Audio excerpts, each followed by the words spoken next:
Did you know that Marcus Aurelius, the Roman emperor and Stoic philosopher, wrote in his Meditations, "You have power over your mind, not outside events.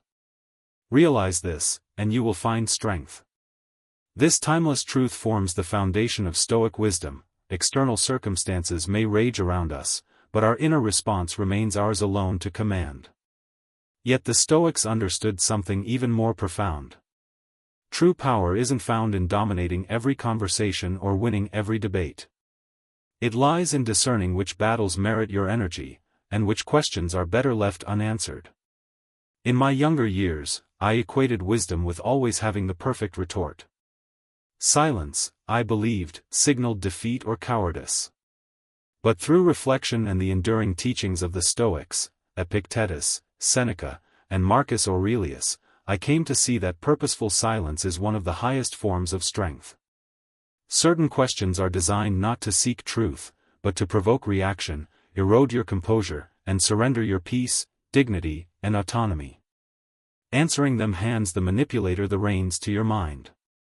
Seneca reminded us that true composure makes one nearly impossible to deceive, for the calm mind sees clearly. Let us explore 5 such manipulative questions, subtle traps used for centuries to gain control. They often arrive disguised as concern, curiosity, or friendliness, yet their intent is to unsettle you and draw you into defense. The wise choose silence or redirection, preserving their inner citadel. Question 1. Why are you so nervous? Or, why do you look so tense? Years ago, before an important meeting, a colleague smiled and asked exactly this. Instinctively, I replied, "I'm not nervous, I just didn't sleep well."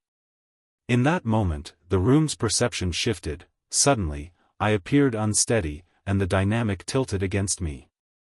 I had unwittingly validated their premise, that something was wrong with me. This is a classic provocation. By asking, they plant the seed of self-doubt and force you to justify your state. Epictetus taught, it is not things that disturb people, but their judgments about things. The real disturbance comes not from the question, but from accepting its frame and reacting. The manipulator seeks your reaction, any defense confirms their narrative. The Stoic response?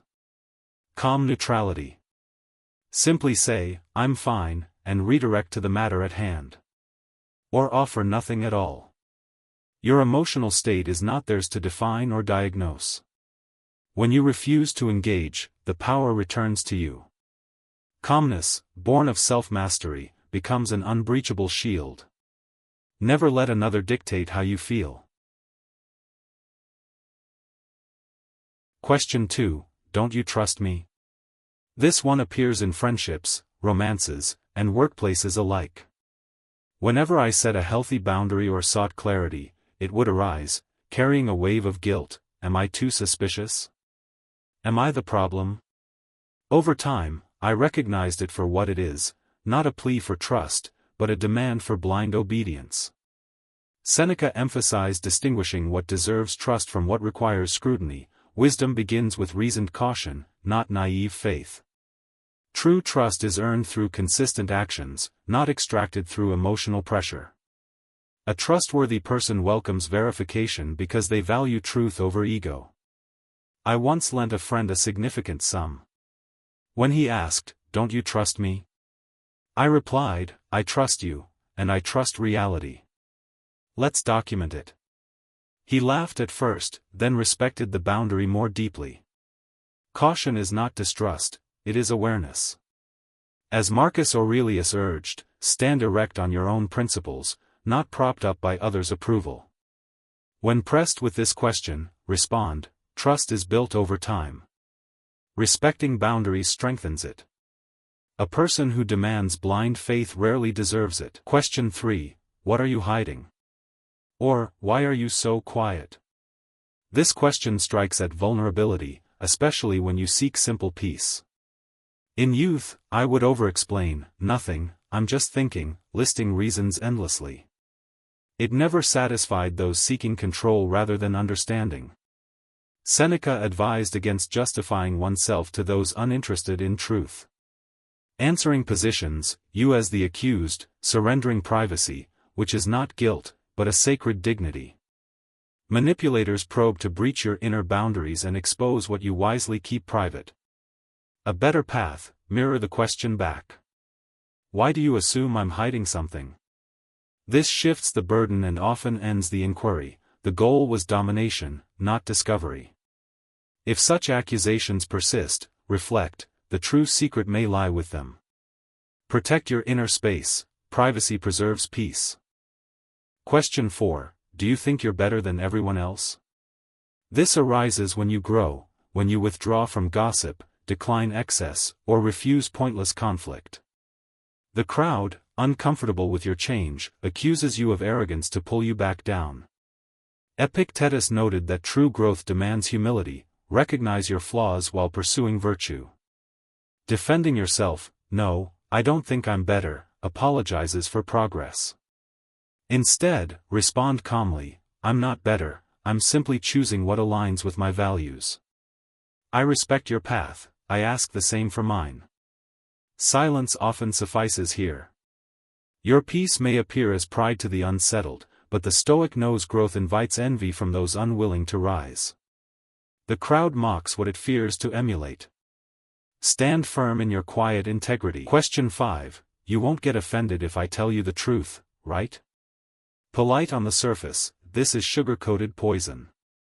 It precedes cruelty, testing how much disrespect you'll endure. In the past, I'd say, "Of course not, go ahead," only to regret the permission granted. Epictetus warned against entering battles that serve no purpose. This preamble signals intent to wound under the guise of honesty. Genuine truth speakers offer kindness, not disclaimers. If they must ask permission to offend, they already know the line they're crossing. Reply wisely, "It depends on what you're about to say." Or, if you're worried, "I'll be offended," perhaps reconsider saying it. This returns responsibility to them. Not every truth merit hearing. Some are weapons disguised as candor. Marcus Aurelius taught that the best revenge is not to imitate your enemy. Stoicism's gift is not fearful silence, but silence rooted in self-command. Life will always present provocateurs and loaded questions meant to unsettle you. You are never obligated to engage every trap. Wisdom isn't knowing every answer, it's knowing which questions deserve none. Each time you choose composure over reaction, you reclaim freedom. Seneca captured it beautifully: life's quality lies not in its length, but in its goodness. The same holds for our words and silences, not how many we exchange, but how much peace remains afterward. Choose your responses with intention. In doing so, you rise above manipulation and embody the quiet strength of the Stoic sage.